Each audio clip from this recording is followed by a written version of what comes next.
All aboard! Ladies and gentlemen, boys and girls, all fans of all ages, I am Beast Mike. You now arrived at my train of thought. We're at the home stretch of Miami Mock Mondays. This is volume 13. Let's not waste any more time and get to business with an 11th pick I have not had before because I've never been able to have it.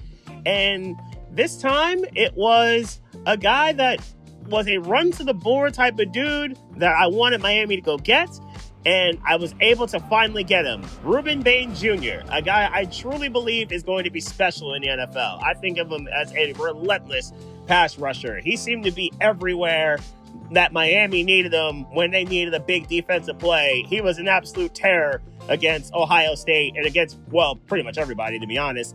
Last year, as the Hurricanes made their way to the national championship. And his player comp is a guy I've seen play all too well and so many times. Two-time Super Bowl champion Brandon Graham, because of the power, the relentless motor, the low center of gravity, and the ability to play either 3-4 or 4-3, where I've seen some comparisons or some suggestions that Bain Jr. could also play inside as a D-tackle when necessary. I would love to keep him on the outside because of that power game, and I think Miami is going to be okay at defensive tackle as the kids continue to grow around Zach Sealer. But Bain's versatility, I'm here for it, and it seems like Hafley and company are here for some solid versatility as well. So if Bain were on the board at 11, run to the board to go get him. That's where I am with Rueben Bain. There are several guys, and I'll reveal them on Thursday's Miami Mock that fit that description. So the next two picks are sharing the same first name, but are entirely different in terms of what they do. The first of which, Emmanuel McNeil-Warren, somebody that you've heard me pick before, and I want a safety that can be incredibly versatile. If I can't get Caleb Downs, Emmanuel EMW is the plan B here for me. He is the guy that I think can be really good in the box, also really good on the outside or in coverage, and the ability to take the ball from you any way he possibly can, whether it's forced fumbles or innos. He's good at doing both. And a guy that I've seen play a lot, especially in college at Penn State, do a bunch of this, Jaquan Brisker. That's his player count. Because of the size, Warren and Brisker are both in the 6'2", 6'3" range, and both are very physical in the box, but at the same time can be very good in coverage.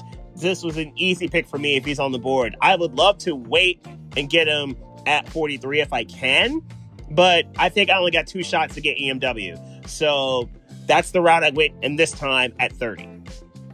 I stay with the Emmanuel theme, and I go to Pregnon as the next pick at 43. And this fills that guard need I think we have in the worst way. I have to know who is going to be the left and the right guards for this team.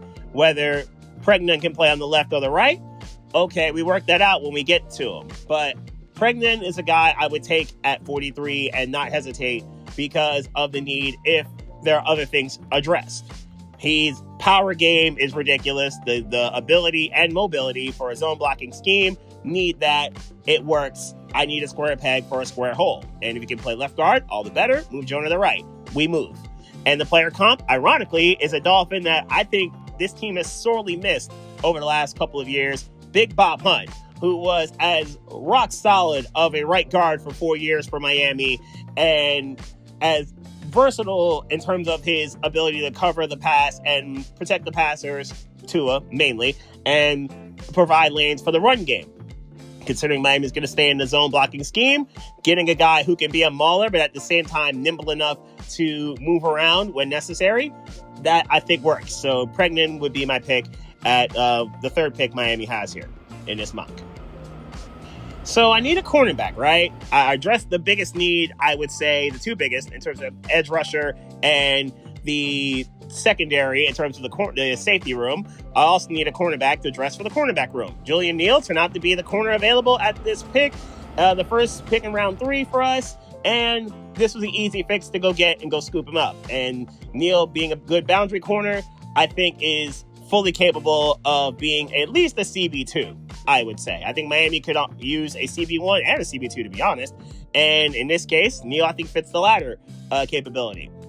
very solid, very stable, if not spectacular. And I think that's perfectly fine. And I think it's perfectly okay to have just solid players when you can't find the spectacular. So I took Neal here. And a solid yet unspectacular person, cornerback, I would say he compares to is Carlton Davis, who is a Super Bowl champion, as we know, with Tampa. He's played a solid career in Detroit and New England as well. I think it's just a generally good cornerback.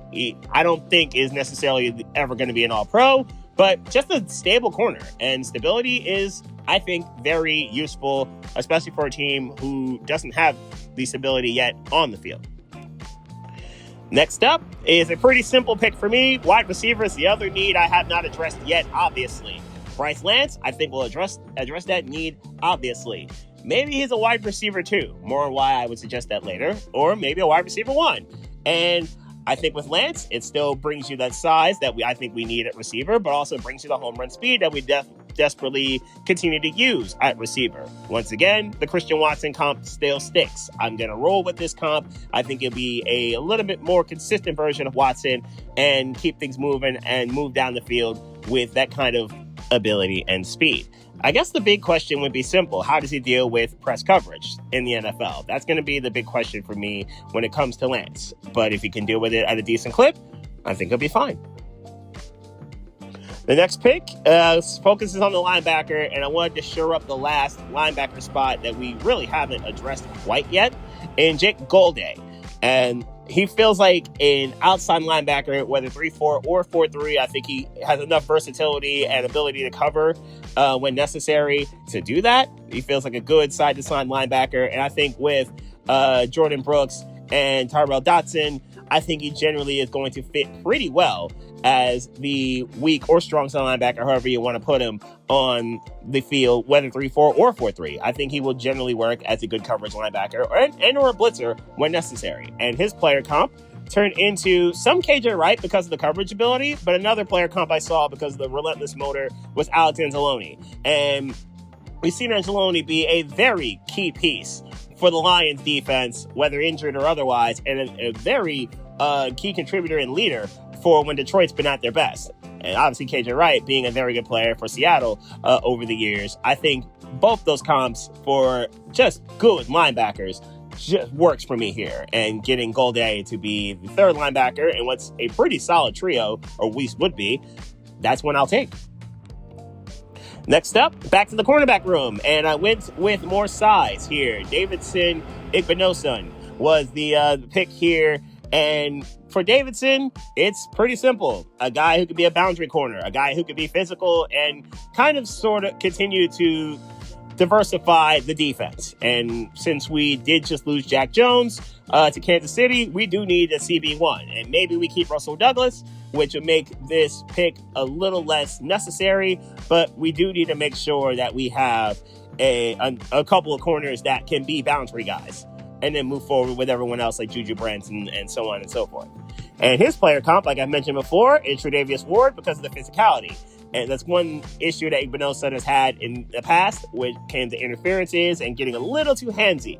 Ward can also be a little too handsy. Igbinosun did clean it up for last season, but it can be a little bit of an issue. And I would like to think it wouldn't be an issue in the pros, even though with his play style, it very well could be. Speaking of physicality, I wanted to get that in the receiver room. Again, diversifying the receiver options. We got a lot of smaller dudes. I just drafted a bigger guy with speed, and now I'm just going to draft a bigger guy with pure size. Malachi Fields was next up on the board for me here. And for Malachi, it's pretty simple. 6'4", 218, just a muscle receiver that can go get 50-50 balls. And for Malik Willis, I want to give him as many different targets with as many different styles as humanly possible and make life that much harder for, honestly, everyone else on defense if I possibly can.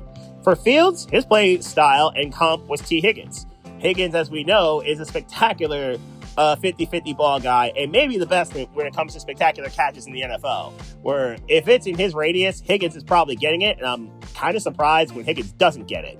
And in the case of Fields, it kind of feels the same way when it comes to him trying to go get the 50-50s. They almost become 80-20s in his presence. So Malachi Fields, I'll put on the opposite side of Bryce Lance, and then let the guys like Malik Washington and Tutu Atwell and company, Jalen Tolbert and company do their thing in the slot, or be a little bit more versatile. And then obviously let Fields eat people alive in the red zone. Diversifying the offense, diversifying the team. That's kind of where I'm going here with my next pick, J.C. Davis, who has been very good at tackle, especially left tackle, and was an all Big Ten tackle this past season and proved himself as a very good starter over 2 years. And his player comp turned into Kenyon Green, which is kind of interesting for me, considering Green is a guard in the NFL. Now, the projections I've been able to read say that he can be a swing tackle, Davis, but also could project inside to guard, which, all right, fine, gives you more versatility and more depth. I'm okay with that. Like I said earlier, it seems like the play for Hafley and JES is versatility, having some dudes who can play multiple positions when necessary. So J.C. Davis was my pick in round 5. Now we're going to get to the round 7 picks, and I didn't get a tight end yet, right? So this time I finally go get one. And in the case of Tanner Koziol, who's a tight end from Houston. And when it came to Koziol, he starts out more so as a receiving tight end, yes. But there is something to work with when it comes to his size as a blocker. That I like. And I would love to see a tight end be a little bit more balanced. But if you're telling me he could be a receiving tight end out the gate, I'll dig that. I'll take it. I think it complements Greg Dulcich pretty well. I will gladly move with that if this is the move, this is the play. His player comp is another Texas boy, in the case of a tight end, where his profession will take him, is Jake Ferguson, who has shown himself over the last couple of years, especially, to be a really good tight end, and a really versatile one in the sense of lining up in the slot, and also being a pretty solid blocker for himself, and reliable as it gets for Dak Prescott on the field. So if we didn't address tight end, and this is the one we got in round 7, I'm not going to complain. And finally, the last pick was Tyreek Sapp from Florida. So keeping an edge rusher in state with the Gators. And with Sapp, it's power game. It's muscle. It's just his ability to just overwhelm tackles. And I don't think he's as versatile as Bane, but we do need edge rushers. We need to see some edge rushers take steps forward. That obviously means you, Chop Robinson, and the Michigan men like Uche and David Ajabo, who Miami signed in the offseason. So just more depth at edge rusher. Like I said last week, we need dudes that can go get Drake May and Josh Allen and just overwhelm those offensive lines. And I guess the Jets won too when we played them twice. His player comp, Saps, I should say, is Zadarius Smith. You figured I'd have another Packer in here, right? Who that JES and Hafley have seen over the years, especially JES has seen over the years grow and develop and become very solid, very capable players. And Darius Smith has had a very good career over the years, whether Green Bay or Minnesota, Detroit, wherever it may be. He's turned into a very good pass rusher with just power game and the ability to just overwhelm tackles. Can he refine his game? Can he refine his technique and maybe improve the first step a bit? Sure, he could. But if you're starting with the power game, I'm pretty sure that's something that can't be coached. I'm okay with that. And I think it complements Ojabo and Chop, especially because Uche is more of a power guy. So I'm okay with how this works out with getting the pass rushers in question. So there you have it. That is the Volume 13 installment of Miami Mock Mondays. Last week, I dropped the predictions for both the NHL Stanley Cup playoffs and the NBA playoffs. You can catch those videos on this channel. Coming up next Monday will be baseball power rankings. And I will talk about all 30 teams and do it in a similar format to my various other power ranking videos. And I guess the other question will be this: how far will the Phillies and the Mets drop from my preseason power rankings, if you will? How far will they drop? I guess we're going to have to find out when it's go time for them. As for this week, Thursday is the final installment of Miami Mock Mondays, and the 11th pick in the 2026 NFL Draft will be the first stop of my next train of thought.